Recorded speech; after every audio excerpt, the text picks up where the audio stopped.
a very warm welcome to all of our viewers who will be watching us today or someday, whensoever they find it convenient on our channels. We are welcoming with us today Mr. Chandrachud Ghoshji, who's an author, columnist, public speaker, seeker of hidden stories, and his work on Subhash Chandra Bose's life and death is becoming phenomenally best-selling across India and abroad.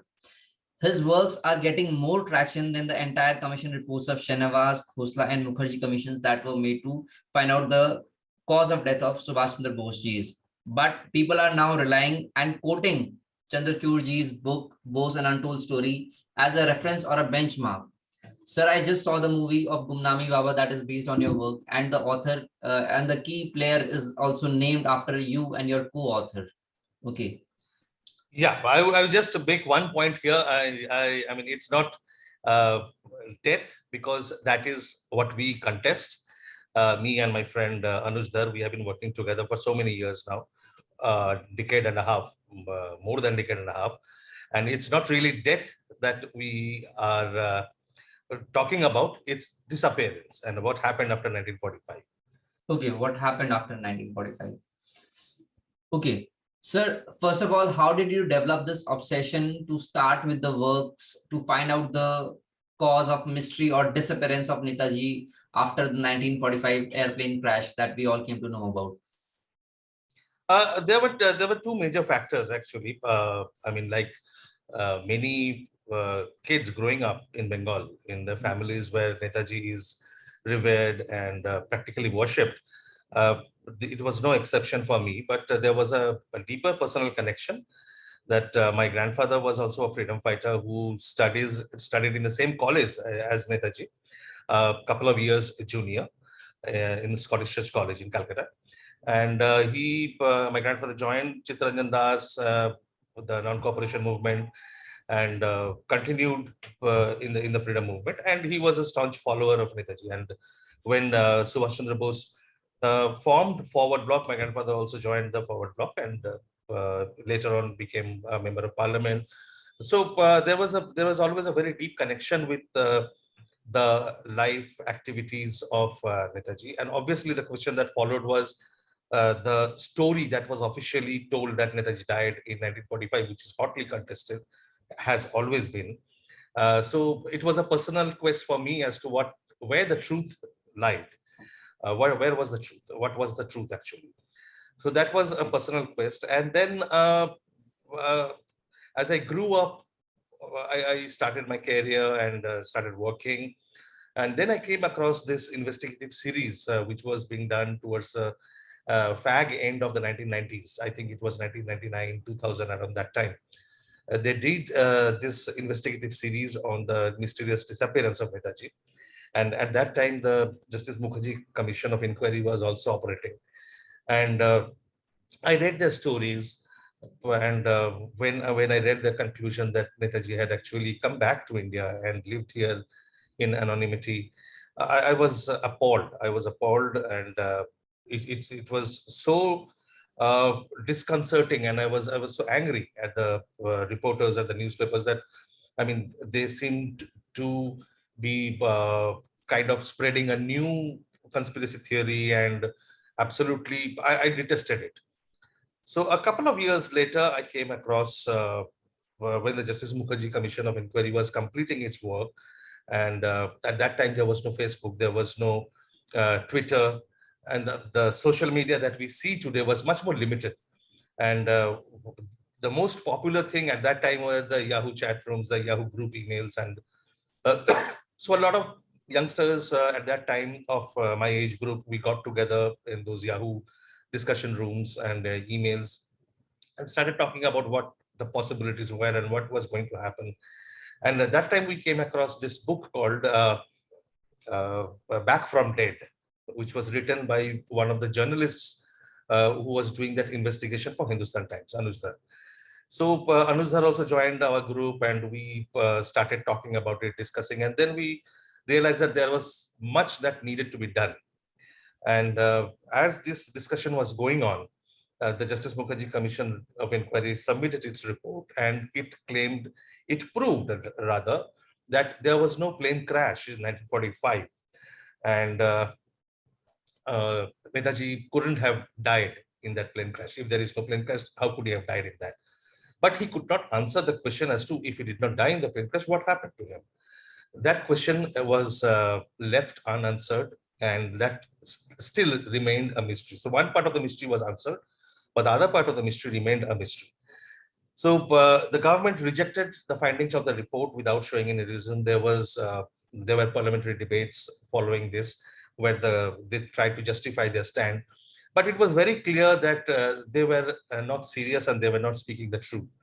But as ordinary citizens, we could see that the issue was being shoved under the carpet. It was being buried forever. So we felt the need to do something. And then we formed at that time a pressure group called Mission Netaji. Like there were 5, 6 of us who formed Mission Netaji.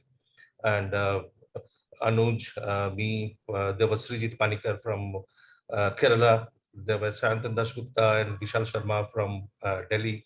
So 5, 6 of us, we formed this group called Mission Netaji. And the purpose of forming this organization, this pressure group, was to not to bring out the truth per se, not to investigate minutely, because we knew it was beyond our scope, beyond our capability. Because one thing we had realized at that time was that practically everything related to Netaji, official documents related to Netaji, were secret. They were kept under lock and key. I mean, even after 50, 55 years of independence, they were under lock and key still. So the first objective, the first task that we set for ourselves was to bring out all these documents into public domain, to get them declassified. That's the technical term. When documents are kept, official documents are kept secret, they are called classified. Classified in the sense that they can be classified secret, they can be classified top secret, they can be classified as confidential. So we wanted these documents to be declassified. But how could we do that? Now, as luck would have it, in 2005, the UPA government, which had dismissed Justice Mukherjee's findings, they had passed a new law, the Right to Information Act. And then it struck me that it was a godsend opportunity for us. So what we started is, I was at that time in UK, I was in Sussex, University of Sussex. And I couldn't do much. So I told my friends in India that they should immediately file applications under the RTI Act. So I drafted the application. The first application, which went out in 2006, early 2006, was asking for certain specified documents which were utilized by the Shanwas Committee of 1956 and Justice Khosla Commission of 1970 to 1974. And we were pretty certain that the government wouldn't give anything, but we knew that if the government refused the documents, that itself was a big news. Because if you had to keep documents related to a person who died 50 years ago, if you had to keep those documents secret still, that means something was fishy. You were trying to cover up something. That's a clear indication, that is a clear interpretation. I mean, if I believe your version, if I believe the official version that Netaji died in 1945, why 60 years later in 2005 are you still keeping documents related to him under lock and key? What's the fear? Why are you hiding? What are you hiding? We wanted to know that. So as expected, the government walked into that the kind of, I won't call it a trap, because it was not a trap. We were not scheming people. We were youngsters and we were desperate to get hold of the documents. So the government answered along the expected lines, and they said that we cannot give you the documents. So one after the other, we started filing applications, and the first result we got was in 2007, when about 100 documents were released for the first time. Then in 2007, when more than 10,000 documents were released. And these were the first times when the government of India, or probably not anywhere in the world, but especially in India, the government was compelled to release secret documents under the pressure of a civil society group. I mean, a group of youngsters. We didn't have any money power or media power or anything, but the media found the story very interesting. they were not interested in what happened to Netaji and what all the mystery was all about. But it became a governance issue, the issue of transparency. And transparency was in vogue at that time. The issue of transparency was being hotly debated in the press. So we brought it to their notice that, look, the government is talking about transparency. It has introduced a law to bring more transparency in administration. But here is the same government which is trying its best to keep things under the wraps when it comes to Netaji Subhash Chandra Bose. So the public pressure kept building. This went on till the process when Narendra Modi came to power and became the prime minister. And just before that, Mamata Banerjee, the chief minister of West Bengal, had to declassify 64 files. And then Narendra Modi announced that he will declassify all documents related to Netaji. So subsequent to his announcement, his government declassified more than 300 files. But that promise of declassifying all files related to Netaji, all documents related to Netaji, that has not been fulfilled. There are still a number of files, many files, which have still been kept secret, although the government publicly tells even our parliamentarians that they have declassified all files, which is not true. So that's how the story moved. But while we were doing this, we were accused, particularly by a section of Netaji's family who were hand in glove with the Congress. They belonged to this faction of the family, belonged to the Congress party. They were supporters, long-time supporters, and were votaries of the plane crash theory. Now, Netaji's family, the Bose family, was split practically into two. There was a small section which believed in the plane crash and propagated the story of the plane crash, that Netaji died in the plane crash. But the majority of the family did not buy it, and they never bought it. They were always against that theory, and they contested it for decade after decade, generation after generation. So we were accused by this small section of the family and many Congress politicians that we are trying to sensationalize Netaji's disappearance mystery, and that we should instead rather focus on Netaji's life and work and not bother about what happened to him, about his disappearance. I found that argument to be rather sketchy and rather ridiculous. Because, I mean, if you really admire somebody, if you really adore someone, how is it possible that you won't be concerned about his fate, which is questionable and which is uncertain? That is illogical.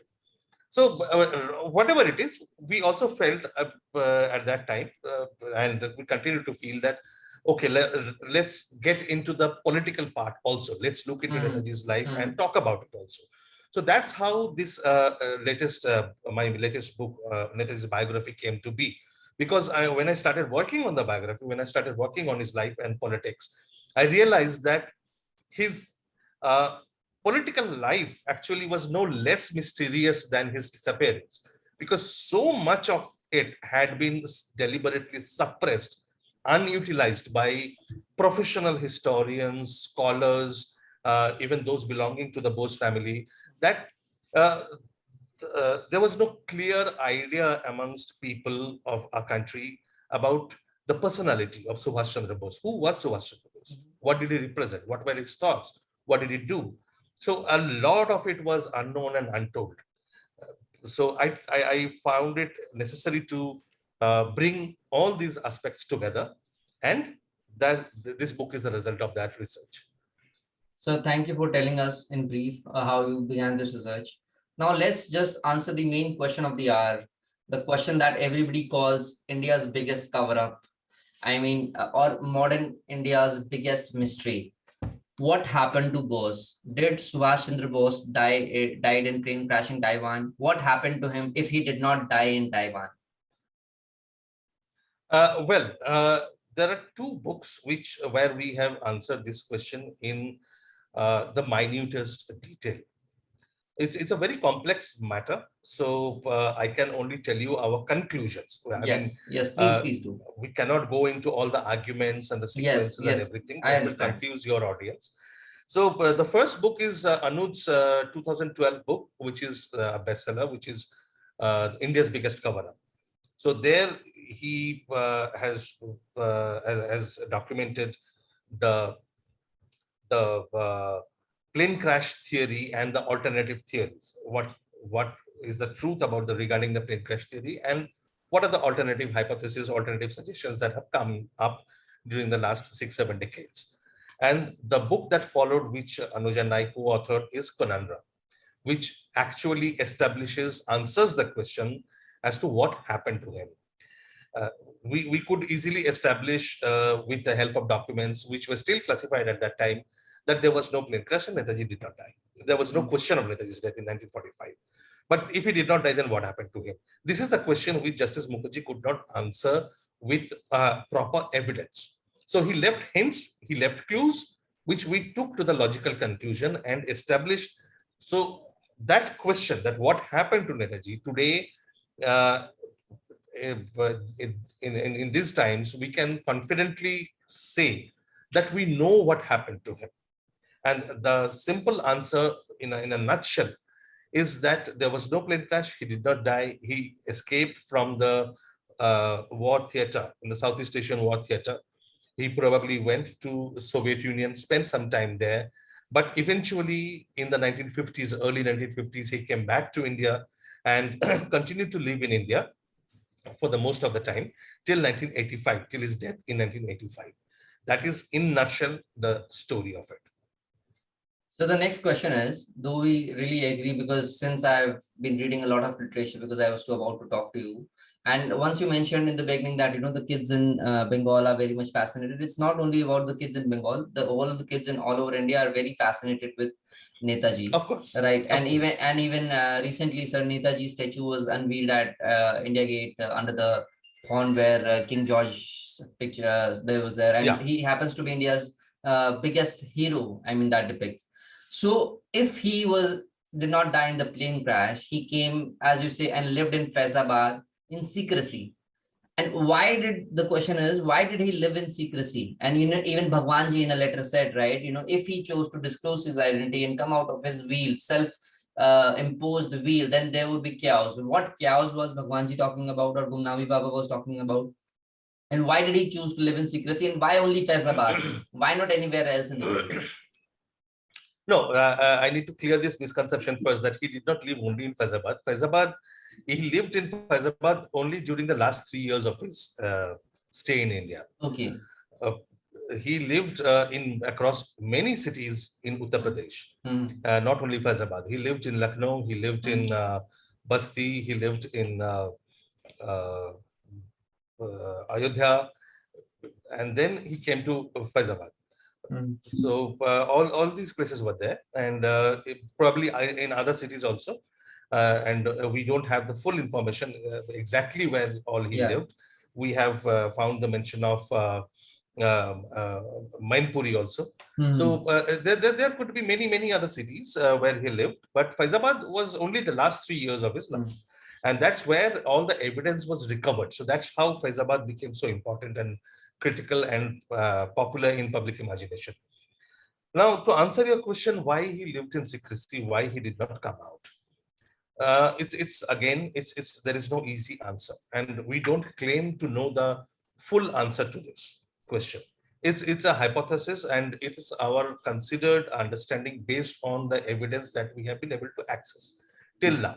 Now, you have to understand that our investigation is based a lot on information that have been in private hands, and they are not official information always. So we have been able to access letters written by him. We have been able to access diaries of conversations that he had with his associates and disciples, cross-reference them with the events that were taking place in India and abroad during those 3 decades. And then we have reached a conclusion.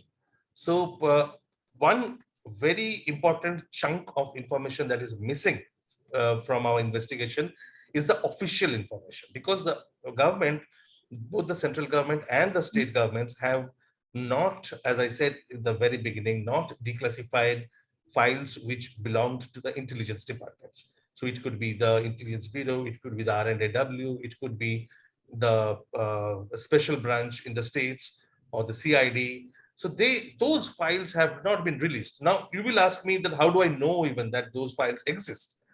When we study other files which have been declassified, when we study files which have been made accessible to us, we find a lot of references to a lot of other investigations.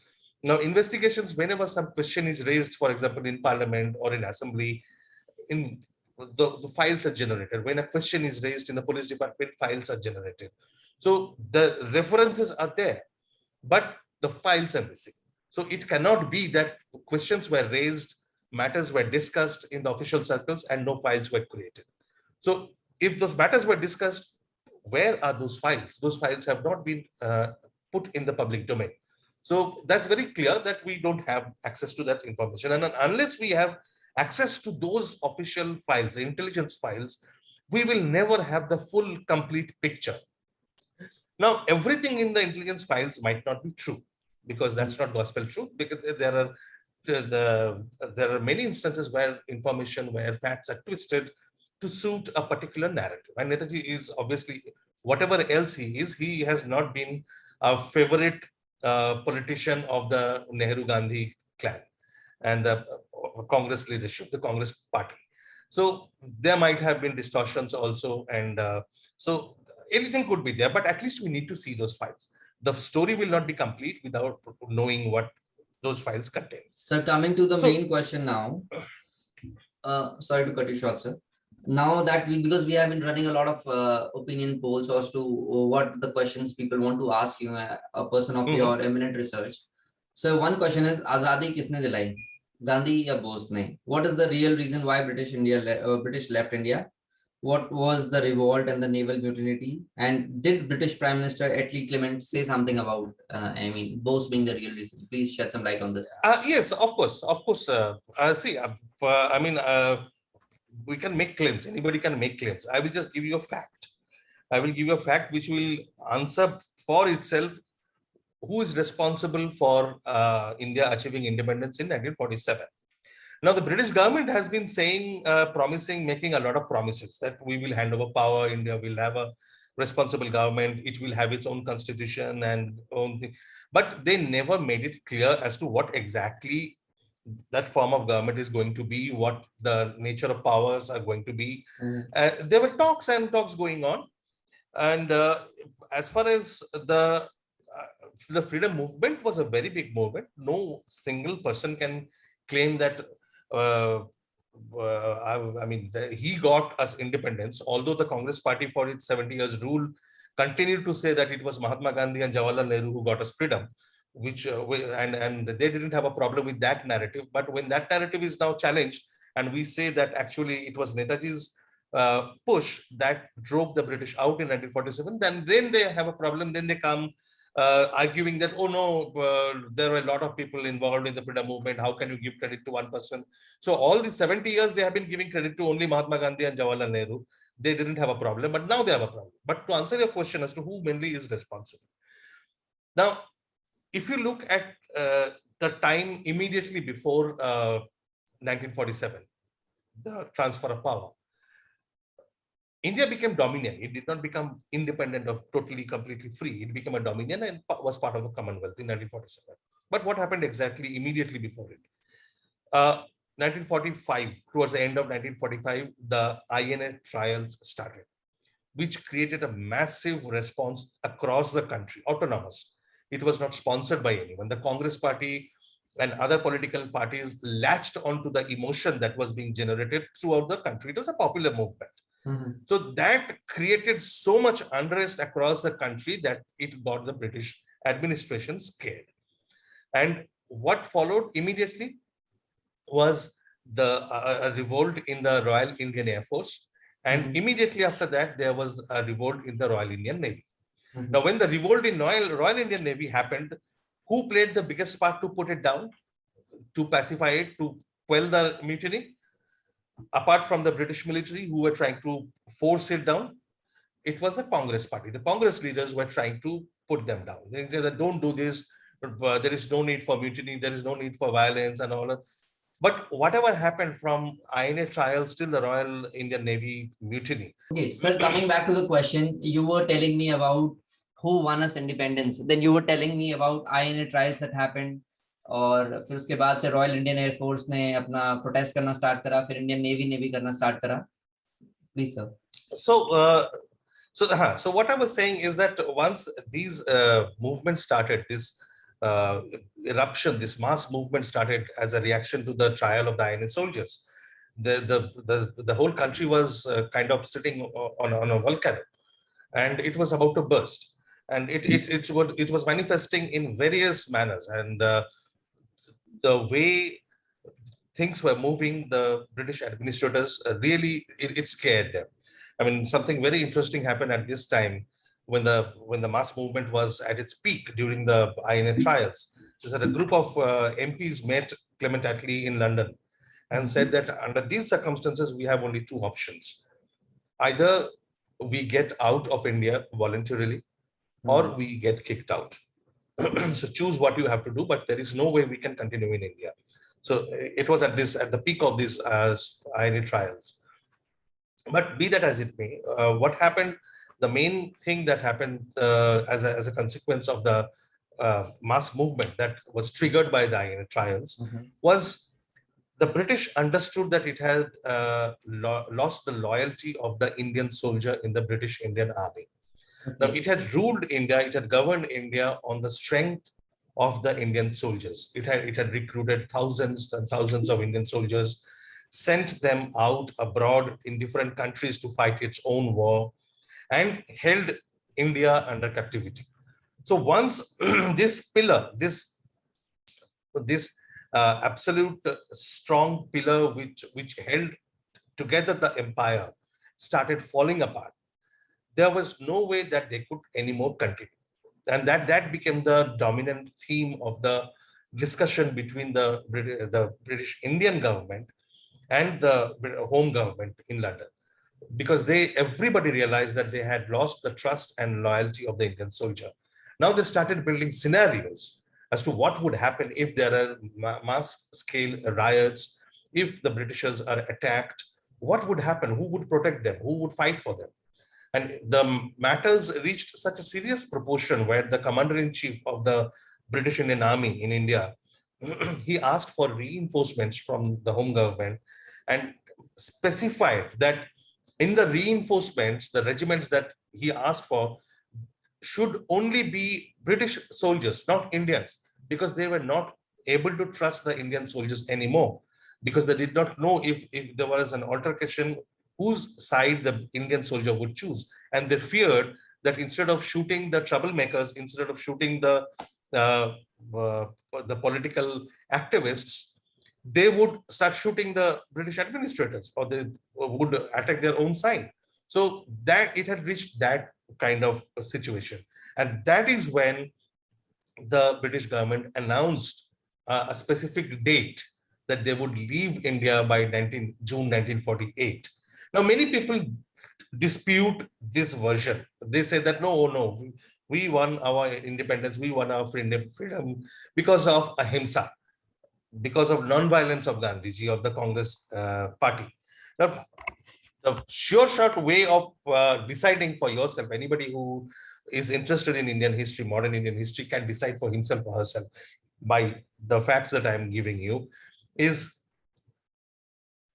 please tell me which non-violent movement was going on when the Britishers decided to leave India, to expedite their exit. In 1945, 46, in 1945, when the Congress leadership was released from their imprisonment, and when they came out, Congress was completely at a disarray. The organization had completely scattered. They had no program. They were going to go into Central Assembly elections, and they had no issue. Gandhiji rather had advised the leaders to go back to their home centers and hometowns and start the constructive program, concentrate, focus on the constructive program of the Congress. What is the constructive program? Spinning, charkha, untouchability, anti-untouchability. Anti-British Uh, goods, no, anti-British no, no.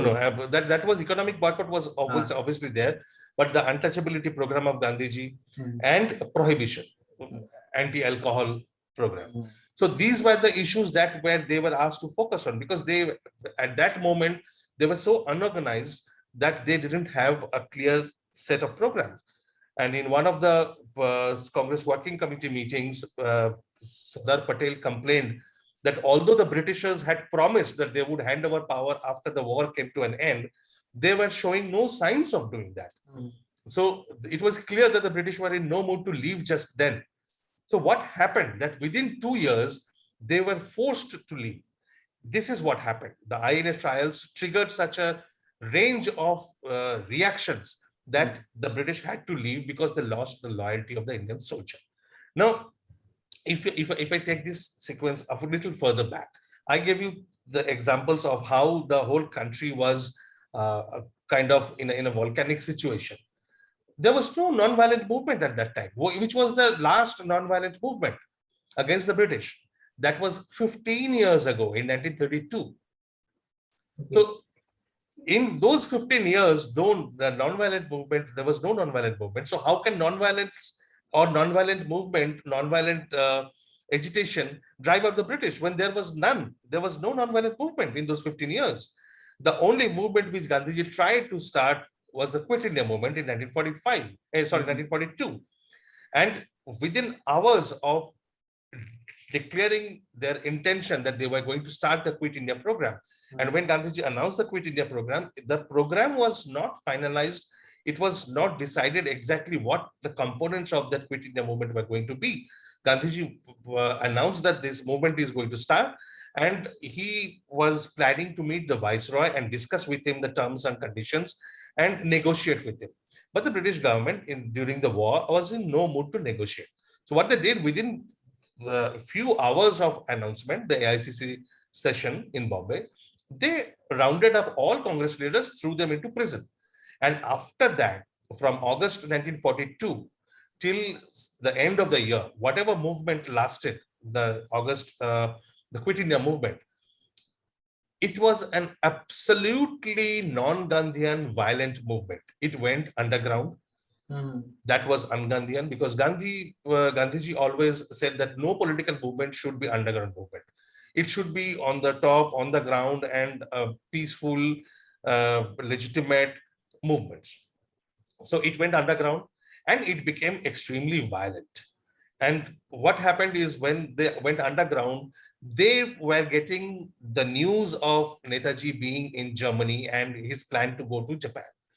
And they were grouping up, they were strengthening themselves to facilitate Netaji's arrival with the Japanese army into India.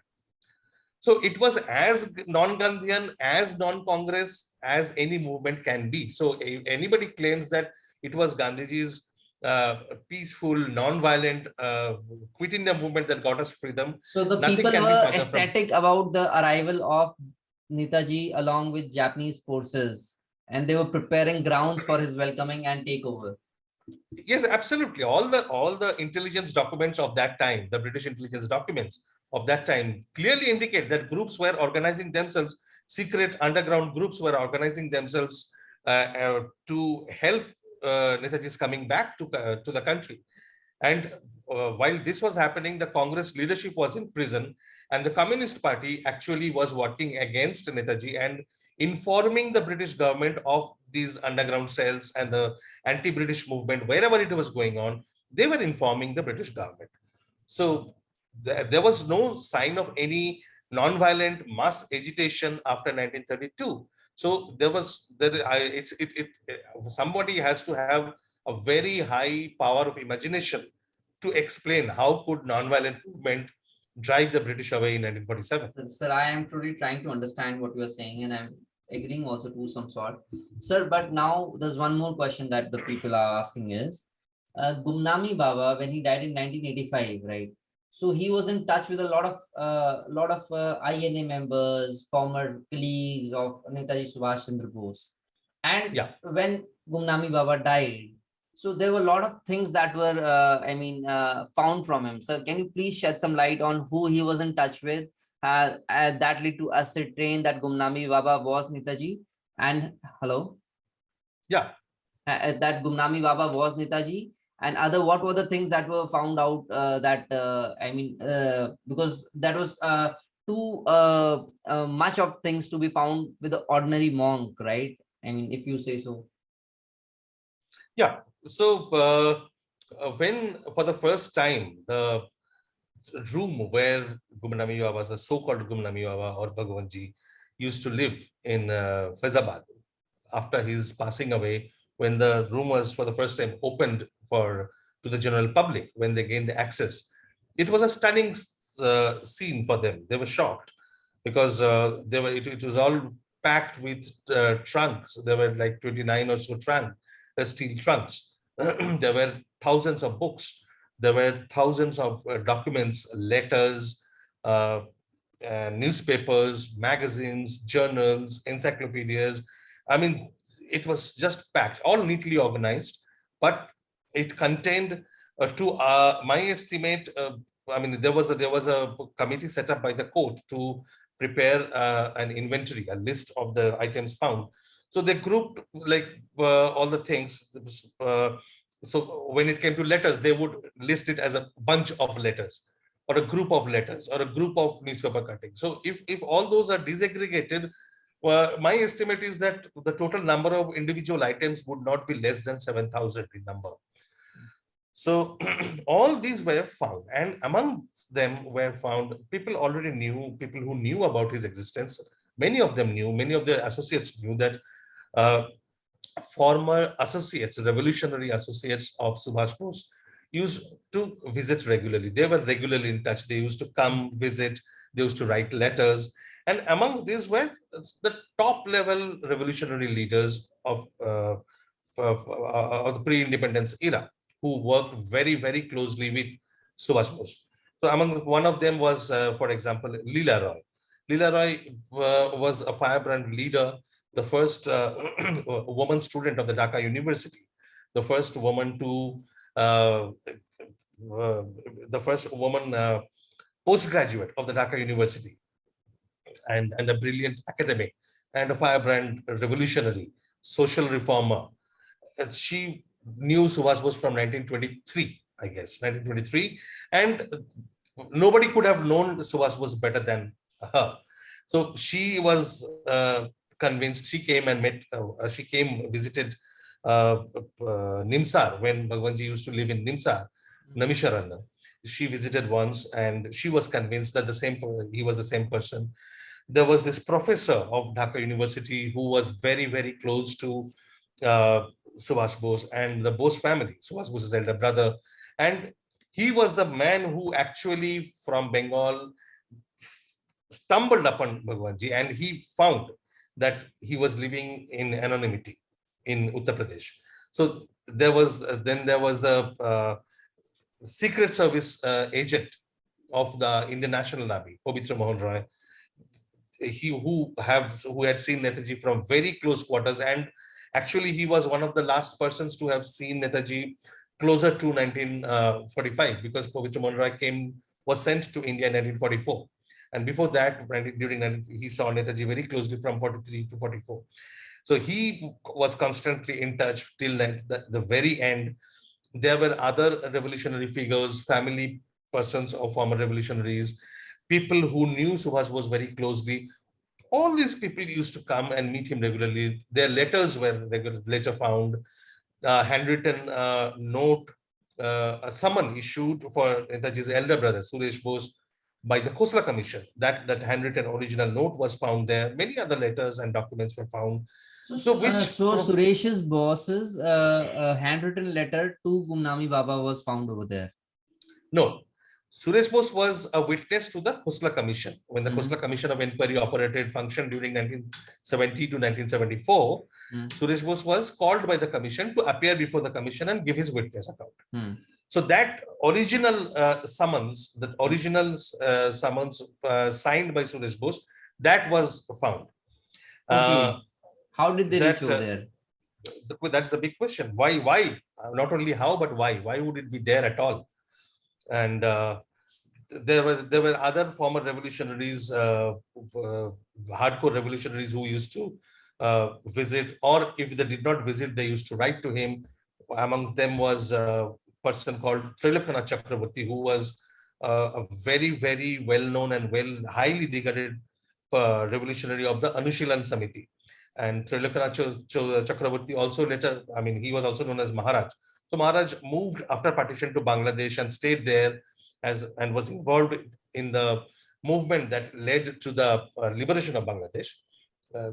From East Pakistan to Bangladesh, it sir became. जब बात Bangladesh liberation की हो रही है, so there are also rumors where Bhagwan ji has said that he was involved or Gumnami Baba was involved in the fleeing of Dalai Lama from Tibet to India, and also he was involved in the liberation of through his wide network involved in the liberation of Bangladesh war. What is your take on this?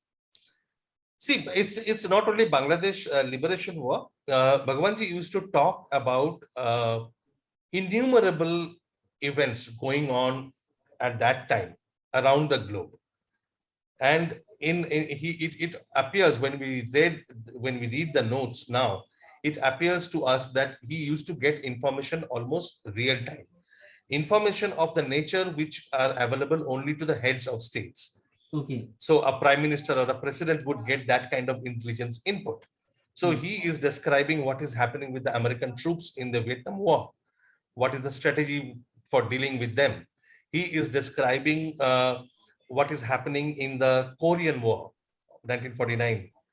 And the North Korean president, what is his reality, whether he's a real person or an imposter. He is talking about negotiations happening between Egypt and the Soviet Union. He's talking about what led the Chinese to attack India in 1962. He is discussing strategy of the 1965 Indo-Pakistan War. And he is continuously, I mean, he is mentioning names, characters, and talking about their roles, their thought process, what is happening. I mean, he used to jokingly say that even before the prime minister gets to know what is going to be served for lunch or dinner in the prime minister's residence, the information reaches me before that. So a kind of person such as well-versed, for instance, I mean, just to give you a small example, it's Conundrum, the book that we have written, which is the story of Gumnami Baba Bhagwanji, is close to 900 pages. So it's, as you can understand, it's a very complex, very detailed story and takes a lot of effort to understand and even grasp the basics of it. But Bangladesh, when it comes to Bangladesh Liberation War, Gumnami Baba started talking about it, that there is going to be such a development from 1965 onwards.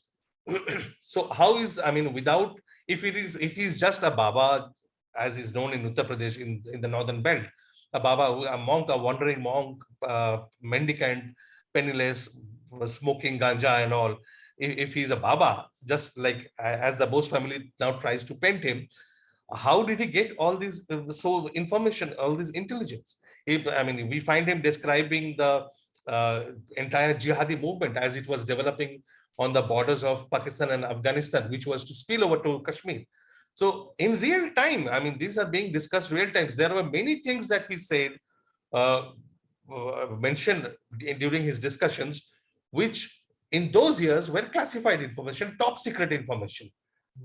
And they were brought into public domain at least 20 to 30 years after his death. So he is talking about discussion between the prime minister, the president of the Soviet Union and the president of the Egypt, what they talked over what the conversation they had over phone. And that information is available to us publicly in the public domain in sometime around 2006-7. So nobody can say that he has read in contemporary newspapers or journals and then just pretending that he knows. It was never out in the public domain. So, and there are hundreds of such examples which we have produced in Conundrum. I understand. Things are happening and he knows. You're right, sir. So there's this other question. We saw a movie on Shastri Ji recently. I hope you have seen that movie too. And there was this secret thing that Shastri Ji wanted to tell something before his death. And a lot of people are speculating that Shastriji saw Subhash Chandra Bose in Russia at that time. And the question is, what's your take on this? And why did Subhash Chandra Bose ji come back from Russia? I mean, he came through the way of Mansarovar Lake and all that stuff. But what's your take on this Shastriji episode? And did why did he come back from Russia to live in India? Because a lot of theory, there's one theory this also, that Stalin ordered the killing of Subhash Chandra Bose also, and he died in the killings. So what's your take on this? What happened is that Shastriji's family, his grandchildren are there now, and they say that the night, I mean, before his death, Shastriji called his family, and he said that, I mean, he left some hints that probably he had met Netaji, and probably he was trying to get him back to India. But what we know there is that Netaji was already back in India, and he had been living there time from for much longer time. So it's difficult to say what exactly Shastriji wanted to say or what exactly he wanted to convey. But and it is even not even possible to say whether they actually met Netaji there or not. We don't know, and it is not possible to say with certainty. But we do know that he was here, and he had sent through a messenger and a note or an advice to Shastriji before the Tashkent conference that Shastriji should avoid going there. That much we know. That much we know. So what exactly happened in Tashkent is again a secret which has been very carefully maintained secret by the government of India and the Russians also. Because if the government of India does not come out with the truth, no other country is going to speak it out, because it's India's secret. Maybe, sir, we will need somebody like Chandrachud Ghoshji onto Netaji, who somebody did coach Shastriji's death also. See, no, that is something which my friend Anuj has already worked on. Anuj has already, I mean, in fact, he produced, he supplied much information to the movie, to Vivek Agnihotri regarding when he made Tashkent Files, and Anuj published his book, Your Prime Minister is Dead, which deals specifically with this topic, Shastriji's death. So anybody in your audience who's interested in uh, knowing more about this, Shastriji's untimely death, they should read Anuj's book on Your Prime Minister is Dead. And I mean, obviously, as far as the mystery of Netaji part is concerned, it is not me only, it is Anuj and we, Mission Netaji, we together, we have been working on this. So it's whatever we know today is the result of a joint effort, a team effort for the last 16 years. Sir, it is also claimed that Netaji was having close relation with Chinese Premier Mao Zedong and other premiers like... That's what Bhagwanji had claimed. That is what Bhagwanji had claimed. Now, it's impossible for us to corroborate. But what we know is that when Mao died, the day when the news of his death arrived, he was sad, and he actually gave the reason, which was kept secret from the world, of what was the Mao's physical condition, the illnesses that he was suffering from, the diseases that he was suffering from. So it was not known to the wider world. Far, I mean, let alone some Baba, some ordinary person sitting in some back of the beyond small Uttar Pradesh town, even a lot of well-informed politicians did not know why, what led to Mao Zedong's death, what was his physical condition, what were his illnesses. So this man knew on real-time basis. Sir, did Bhagat Singh, this is also a question on theories, did Bhagat Singh ever meet Subhash Chandra Bose ji? There is, of course they met, because when Bhagat Singh was undergoing trial, Subhash Bose used to go there during his trial, and he was present during some of the court presentations. So they met in that sense, in the courtroom.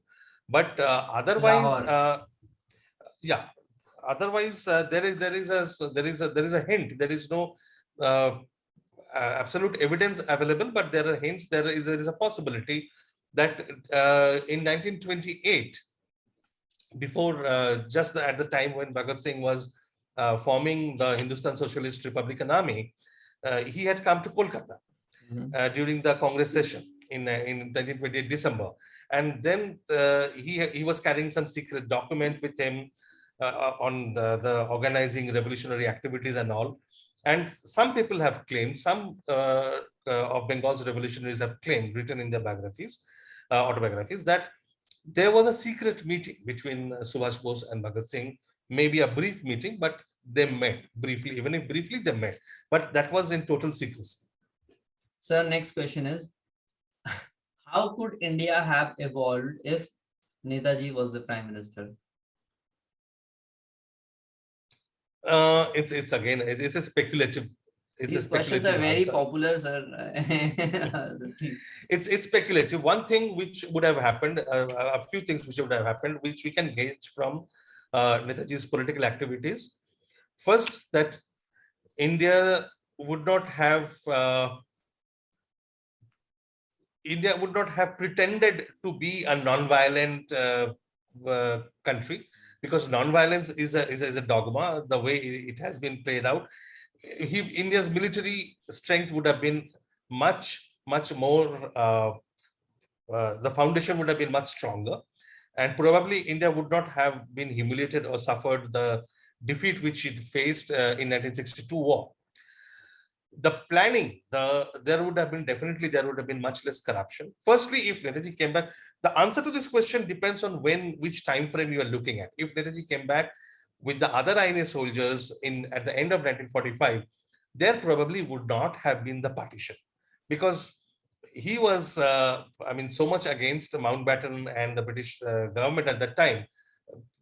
Independence probably would have come sooner, and there would be no Mountbatten, and if no Mountbatten, there would have been no partition.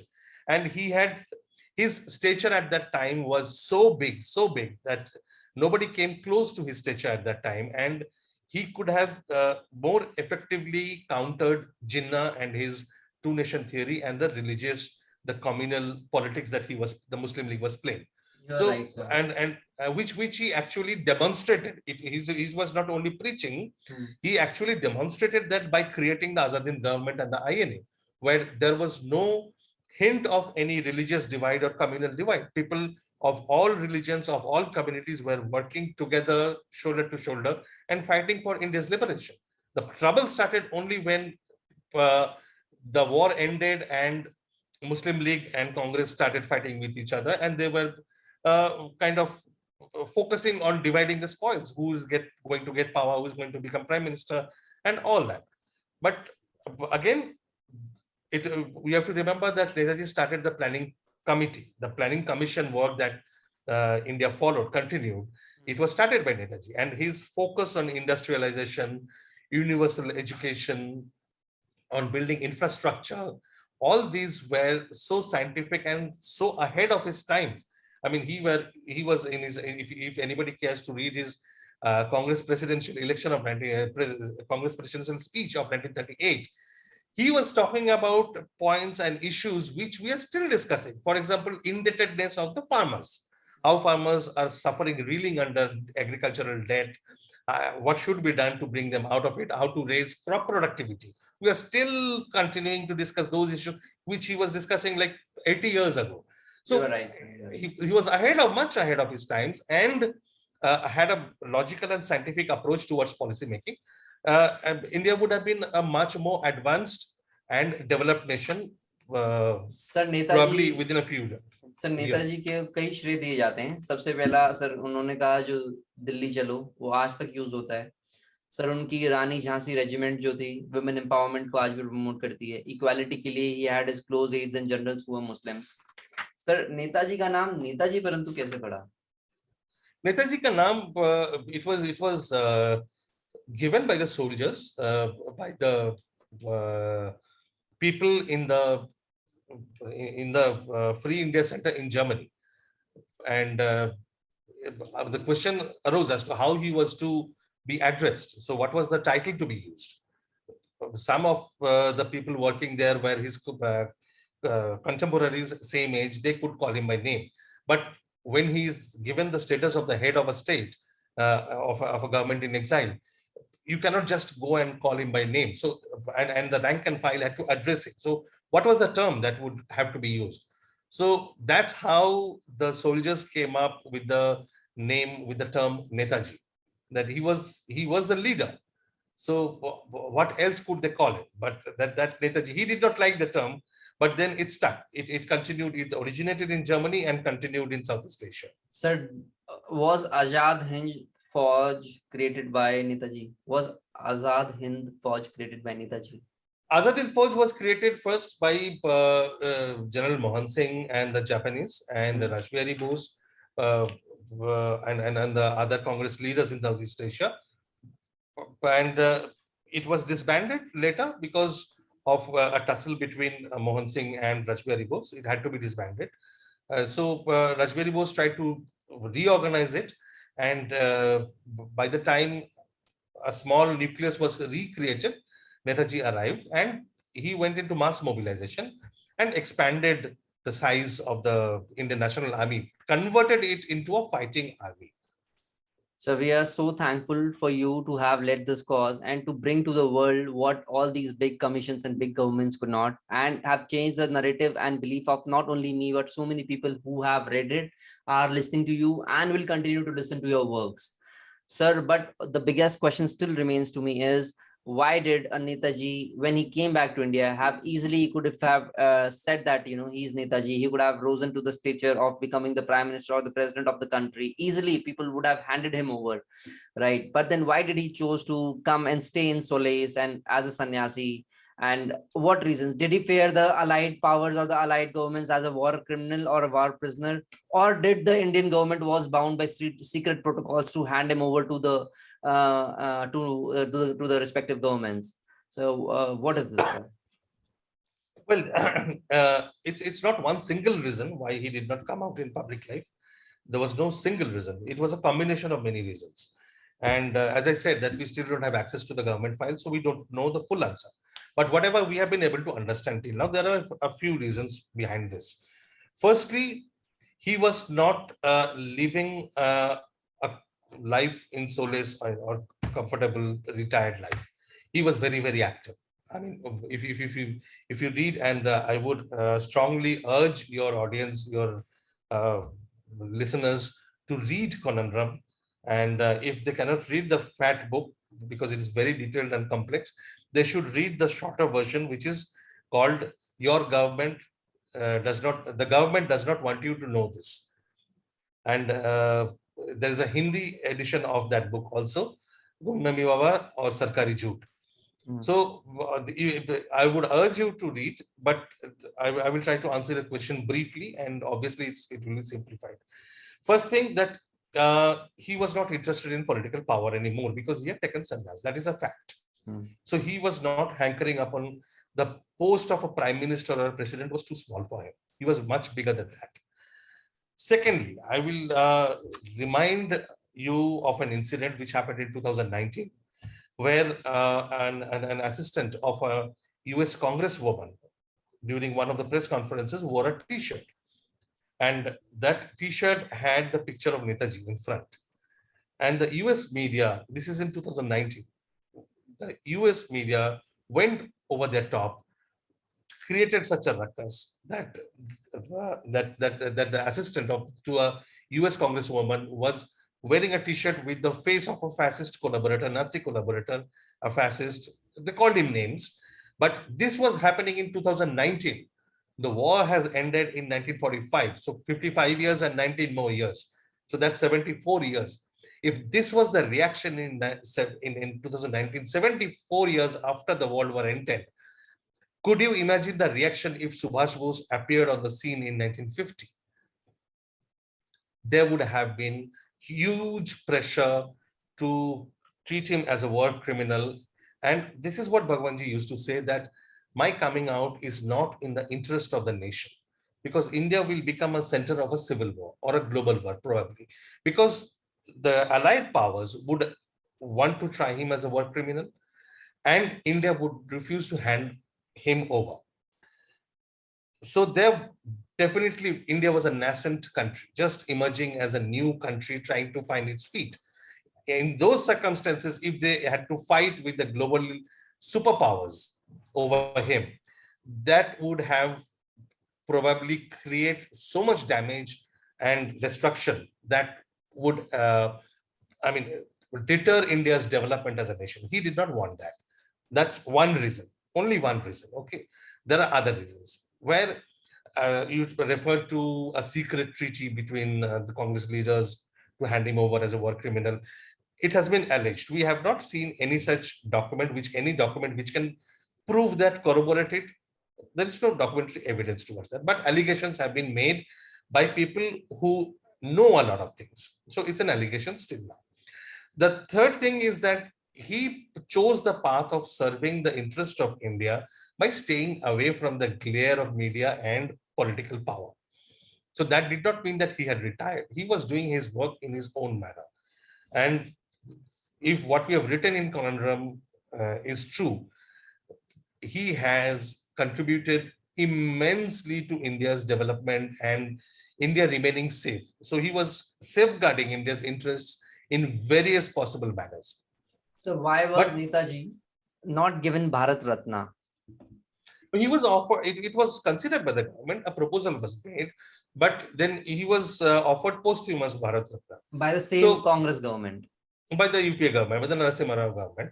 And so obviously the question arose that if you're saying you were giving him posthumous Bharat Ratna, then first give the correct information about his death. When did he die? So PILs were filed, public interest litigations were filed in Supreme Court, and the government had to withdraw that thing. But the fact of the matter is that Netaji is not a person to whom you give Bharat Ratna. I mean, just as you don't give Bharat Ratna to Gandhiji, you cannot give Bharat Ratna to Netaji. I mean, that those titles, they are above those titles. Obviously, they're not bigger than the country, but for those honorary titles, they're bigger than that. So there is no question of giving him Bharat Ratna. I mean, you cannot have you cannot put, I don't want to take any names, but later generation politicians in the same level. You cannot with Netaji. So Bharat Ratna is out of question. There has been no other proposal for that. Sir, we really enjoy talking to you. And I mean, I've been going through your work for quite some time, and I feel enlightened, and I have changed my views, and I feel so much privileged so that you could come up with the works. Does this thing, sir, during your years of research, did you really get threats, or as shown in the movie Gumnami, your wife got threats, or did you have a troubled marriage? Is that true? I'm sorry for that, but you let the truth out. Those were dramatized, of course. I mean, to give it a more thing. Yes, of course. I mean, there have been impact. It has impacted my family life, definitely, because I quit my a very high-paying consulting job, and completely. So there have been there has been implication for the family. I have my family. Whatever I have wanted to do, I have done, but my family, of course, had to sacrifice a lot and forego many comforts of life. And there are repercussions which I don't want to go into the details. But yes, that part is not as dramatic, not as filmy as shown in the film. But yes, there have been implications. But threats are no. I mean, nobody has threatened us like that. I mean, we might have been followed, we might have been, tapped into, but no threats. But sir, we on part of my nation and the youth really want to thank you for taking up this work and bringing the right information to us, that about Netaji's death and his life. Thank you so much. I feel enlightened about knowing the truth. Thank you. Thank you so much, sir. Thank you. My pleasure. Thank you.